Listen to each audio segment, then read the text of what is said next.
Et ça fait donc un peu plus de 75 ans que ce magnifique format, le 29e, est arrivé sous nos yeux, et on va en découvrir plus dans cette vidéo. Eh bien, bonjour à tous, c'est c'est Prestech. Prestech. Aujourd'hui on se retrouve dans la vidéo 2 de la série L'histoire de l'hardware. Et oui, donc dans cette vidéo, on va présenter ce que c'est le format 21/9, toute son histoire. On va retracer finalement l'histoire du 29e, et qu'est-ce que ça a apporté à l'époque, et qu'est-ce que ça nous apporte maintenant. Intro.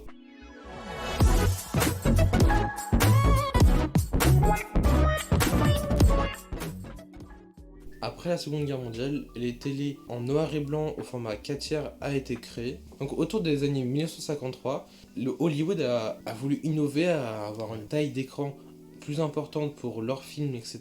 La Fox a voulu innover en créant un écran ou une résolution d'écran plus importante que le 4 tiers, profiter de plus d'animation, d'images et de détails dans un film, etc. Et donc là est venu le format 2,35e. Donc on appelle ça le format cinémascope. Et donc après, la technologie a évolué sur le 2,39e. Et donc ce nouveau format-là, on l'appelle le Panavision. Donc c'est le format qu'on trouve maintenant dans les cinémas, même maintenant, alors que ça a été créé aux environs des années 1950-1960. Donc pour le grand public, la télévision est très longtemps restée au format 4 tiers. Pour des raisons techniques, tout était tourné en 4 tiers, et pour changer un format d'écran, c'est quand même pas si simple que ça. Donc à partir des années 2000, le 16/9 arrive, et ça devient la norme, avec la résolution HD. Donc tous les formats passent au 16/9, donc les émissions télé, les films... Les matchs de foot, etc. Oui. Tout ça passe au format 16/9 en HD. Donc du coup, c'est devenu la nouvelle norme des télévisions dans les années 2000. Donc en fait, le format 16/9, il a été créé car c'est un compromis, en fin de compte, c'est vraiment juste un compromis entre le 4 tiers, donc le format d'avant, qui était vraiment plutôt presque carré, enfin c'était pas très agréable à voir quand même, et le format de cinéma qui était vraiment beaucoup plus large, donc c'est un compromis entre les deux en fait. En 2010, Philips a décidé d'innover et de créer une télé 21/9. La grosse révolution de l'année 2010 sur les écrans. C'était tout simplement pour regarder tous nos films préférés hollywoodiens sur notre TV de chez nous, tout en profitant de toute la largeur de l'écran et sans aucune bordure. Et malheureusement, ça ne va pas être adapté et accepté par tous les utilisateurs, parce que on regarde des films toute la journée, que ce soit à l'apéro, au repas, etc.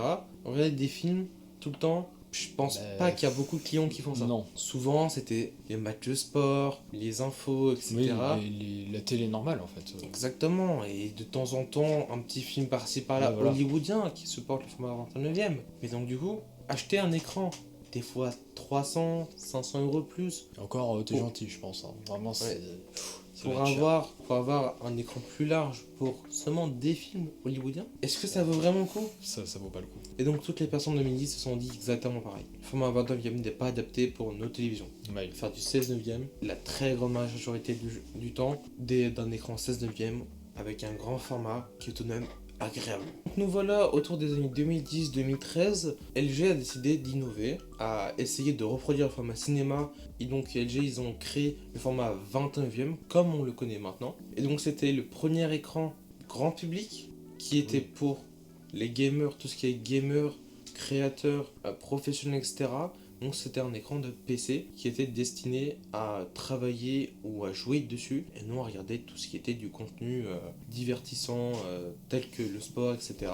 Donc vraiment, l'écran 16/9 a été réinventé par LG avec l'écran 21/9. Bon, même si aujourd'hui le 16/9 est encore largement utilisé, mais ils ont quand même bien innové. Comme on pourrait le dire maintenant, ils ont la vision sur les écrans 21/9. C'est ça. Et donc le format à l'époque était de 2560 par 1080 pixels.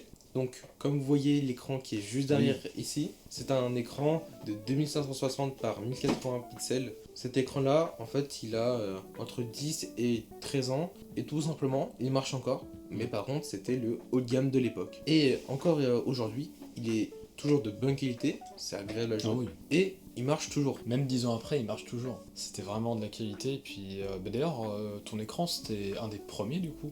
Écran 21/9. C'était un des premiers écrans 21/9, effectivement. Et tout aussi, celui-là, c'est un écran incurvé, qui était tout aussi une innovation finalement à l'époque. Et l'écran n'est même pas développé par LG, développé par Acer Predator, qui était une très bonne marque gaming à l'époque. Et puis maintenant, depuis environ 5-6 ans, le format 1440p mais en 21/9 est sorti. sorti. On appelle ça le Ultra Wide 1440p, Oui, tout simplement. C'est du 3440 par 1440 pixels de largeur. Oui, en fait, c'est un écran 16 neuvième qui a été un petit peu rallongé. Oui, vraiment, c'est juste ça, l'écran 21 neuvième. C'est un écran 16 neuvième qui a été juste rallongé. Mais je vous mets une petite image ici, une petite illustration, pour voir la différence entre un 16 neuvième, 21 neuvième et aussi le 32 neuvième. Tout à fait. Comme ça, vous verrez un petit peu la différence entre les trois formats d'écran. Et donc, vous vous demandez sûrement, il est où l'intérêt d'avoir Oui. un grand écran, alors qu'on pourra mettre simplement 2 écrans. On serait peut-être mieux d'ailleurs en rapport qualité-prix, de 2 Oui, écrans et pas oui. un seul écran C'est qui est sûr. immense.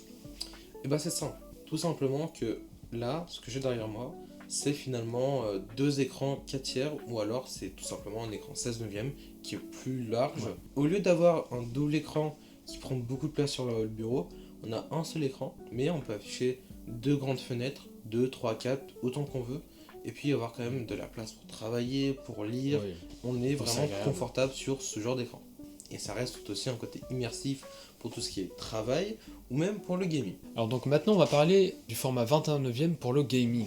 Et oui, c'est quand même important le gaming. Donc le format 21 neuvième a plusieurs avantages pour le gaming. Donc déjà, c'est le fait d'avoir plus d'immersion, vu que l'écran est plus grand. Fatalement, on a plus d'immersion, c'est logique. En effet. Donc pour les jeux d'aventure, ou je pense par exemple à RDR2, ou je sais pas, Cyberpunk, ou des choses comme ça, c'est quand même plus agréable à jouer sur un écran 21 neuvième que 16 neuvième. Pour les jeux de compétition, enfin compétition c'est un grand mot, mais plus FPS, bah c'est plus grand. On peut mettre une FOV qui est plus large, ça peut être un petit peu à notre avantage quand même, si je puis dire, même si des fois c'est quand même réglementé sur certains jeux. Notamment Valorant par exemple. Mais tout aussi, du coup, à l'arrivée des écrans 21 neuvième, très peu de jeux supportaient le format 21 neuvième. C'était souvent du format 16 neuvième, alors du format 21 neuvième est très élargi, Ouais, c'est c'était pas beau. injouable en fait. Mm. Et donc du coup, tout simplement, les jeux, souvent, ils restaient en 16 neuvième. Ouais.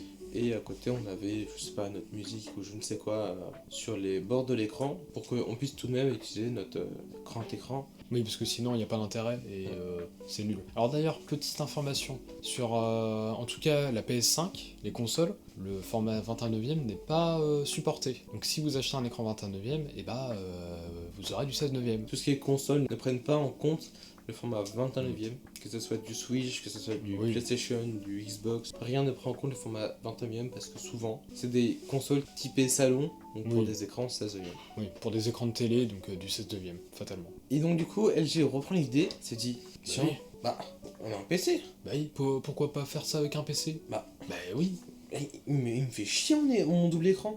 bah oui, c'est vraiment de la merde. Pourquoi on fusionne pas les deux? Bah oui, et voilà. L'écran 21 est né. Et donc au fil des années, les constructeurs ont perfectionné leur écran avec l'augmentation de la définition et aussi le fait que les écrans deviennent de plus en plus grands, ils prennent de plus en plus de place. Et donc voilà un setup aléatoirement trouvé sur le net avec un écran 21 neuvième, le plus grand écran 21 neuvième Immense. qui existe sur le marché. C'est le LG Ultra Gear 45 pouces, la première version. Et donc vraiment 45 pouces, c'est immense, hein. On peut le voir sur la photo, c'est... On s'en rend pas compte. Et donc avec cette évolution des écrans, maintenant on a des écrans 5120 par 2160 pixels, donc c'est de la 5K, et LG Ultra Gear, donc le dernier, a cette résolution là. Donc vraiment c'est une très bonne résolution et c'est très bien. À l'heure actuelle, on n'a pas mieux, on n'a pas plus grand, c'est tout simplement le meilleur écran. Mais donc, maintenant, je me dis, ok, c'est le plus grand écran, le plus haut, le plus gros tout simplement qui existe en 21 e. Ouais. Mais est-ce qu'on n'aurait pas plus grand? Bah oui, parce qu'on veut toujours plus grand quand même. Bah oui. Bah oui, évidemment. C'est le principe. Et donc, le format 32 neuvième, qui est sur le marché depuis maintenant un bon nombre d'années. Ouais. Donc c'est le format 32 neuvième, qui est un format 16 neuvième, mais x2. Oui, c'est Comme si on avait deux écrans 16 neuvième, c'est vraiment 27, 27 pouces qui étaient collés. Et donc par exemple le Samsung Odyssey G9, c'est tout simplement deux écrans 27 pouces collés sans bordure. Un écran qui est juste immense. C'est génial. C'est ouf. Mais ils sont où les défauts? Les défauts Euh. sont tout simplement, l'écran est trop bas en Ouais. termes de hauteur, et surtout les jeux vidéo.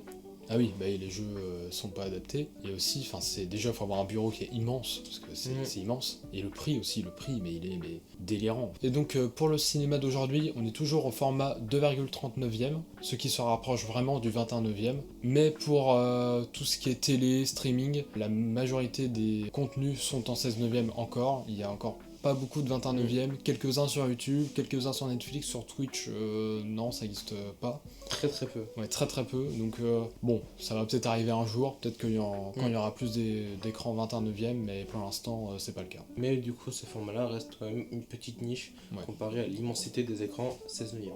Et donc du coup, la conclusion de cette vidéo, c'est que le format 21/9 a été créé et né pour sauver Hollywood, pour sauver le marché du cinéma, tout simplement pour avoir de plus en plus grand, pour avoir une immersion totale en cinéma, ce qui était d'ailleurs très répandu à l'époque, le cinéma. Et puis donc le format 21 ne s'est pas qu'arrêté au cinéma, bien sûr. Il s'est aussi développé sur les écrans de PC, qui a aussi du coup redonné une nouvelle image, une nouvelle sensation d'utilisation de ce format-là. Et donc pour la télé, c'est un échec commercial, hein. Les télé 21/9 n'existent plus, ou presque plus, et ça n'a pas trouvé son marché, et maintenant c'est mort. Et c'est la fin de la vidéo, merci de nous avoir regardés. N'hésitez pas à vous abonner. Et à mettre un pouce bleu. Et à commenter la vidéo pour nous dire qu'est-ce que vous en avez trouvé. Donc du coup, on se retrouve dans 2 semaines pour une prochaine vidéo. A plus.